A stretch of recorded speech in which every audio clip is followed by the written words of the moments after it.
What are the chances that we see a Heat-Clippers final? Stephen A., all yours.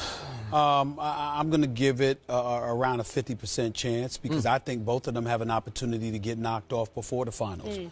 The Clippers more so than the Heat, obviously, because the Clippers still have some things to prove. Doc Rivers is an exceptional coach, and we all know that. And let me take a moment to give major props to Blake Griffin. The way that he's been playing, 43 points, 15 rebounds last night, just flat out balling. But more importantly than that, considering the shrapnel of criticism he endured in the offseason. You know, he thought it was me. It wasn't me. I was just telling him what other players were saying about it. Thought it was you? Well, he actually thought it was me, but that's fine. He thought it was me, but... Well, it was our show, but it was Chauncey Billups on our show. But it wasn't just Chauncey Billups. Before Chauncey Billups came on the show, you remember I reported that numerous players inside and outside that locker room. And plus, I know a lot of the other cats in the league. You remember the Zach Randolph thing and what they said about him.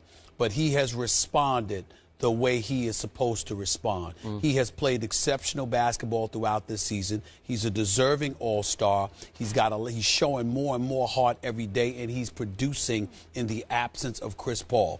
And he deserves a lot of credit for that. And we'll be talking about that a little bit later on the show in terms of power forwards and how they're ranking and what have you. But in the end, as great as I think Chris Paul is, I still have to believe, even though he hit both of his free throws last night, you want DeAndre Jordan at that free throw line?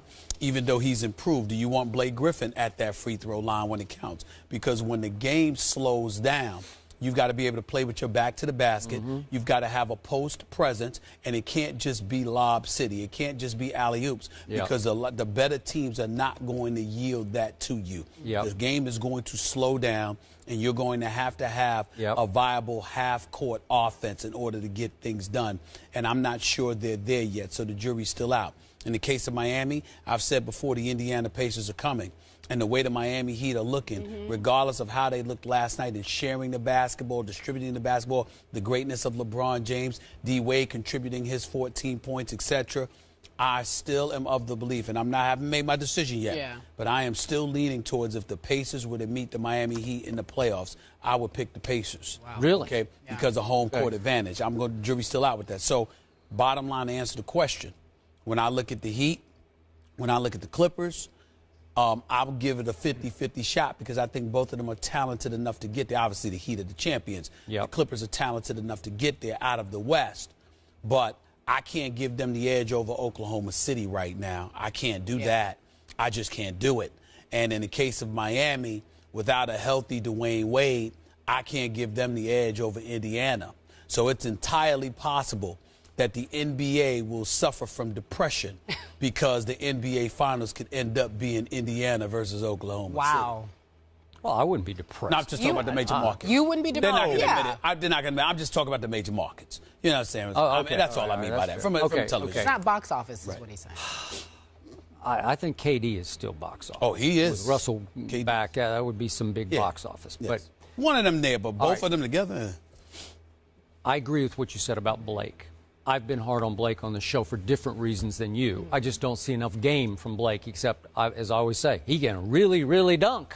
And he can do what else? I don't see a whole lot else. But last night, I saw Doc Rivers' influence on Blake Griffin. I saw him starting to figure out how to play offensive basketball with his head as well as his heart, because he's got a huge heart. He will attack the basket, as we know. I started seeing a kid who's figuring out how to play basketball last night. Now, back to your question. Yeah, chances. I'll go 50% only because I love half the equation of this. Again, from what I saw from the Heat again last night, loved what I saw from the Heat. I see the Heat being able to beat the Pacers even without home court advantage right now. That's what I'm seeing. And I loved from start to finish the show that the Heat put on last night at Staples. I do not think the Clippers, right now, I don't see them making the Western Conference Finals, let alone the NBA Finals. Right now, I've got Oklahoma City, just right now, from what I see, I would say Oklahoma City 1 on my list. I still say my Spurs, if they could ever just get healthy. Now they've lost Tony Parker. If they could get healthy and stay healthy, I would have them at the number 2 spot. I would have Houston because Dwight Howard is also starting to figure out how to play offensive basketball. I would have them number 3, and I have the Clippers number 4.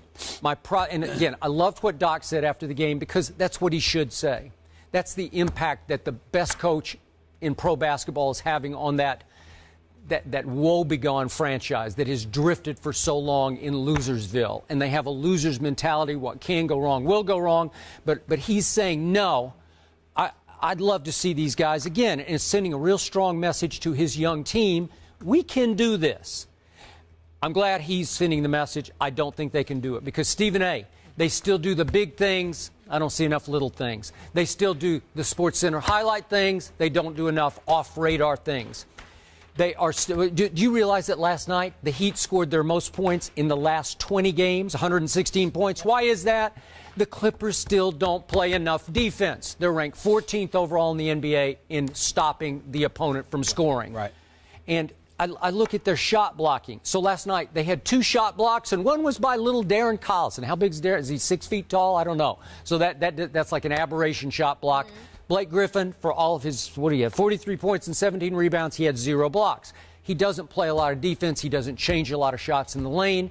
It's not good enough yet. Maybe DeAndre, who had 1 block, is starting to figure out how to change shots in the lane a little bit more. One at a time, one piece at a time. DeAndre had 16 rebounds to go ahead with his 16 points. And so, like Doc Rivers said to him, you should be one of the leading rebounders in the game. Absolutely, you should be one of the biggest defensive presence in this game. And I think that he has shown considerable improvement in those categories.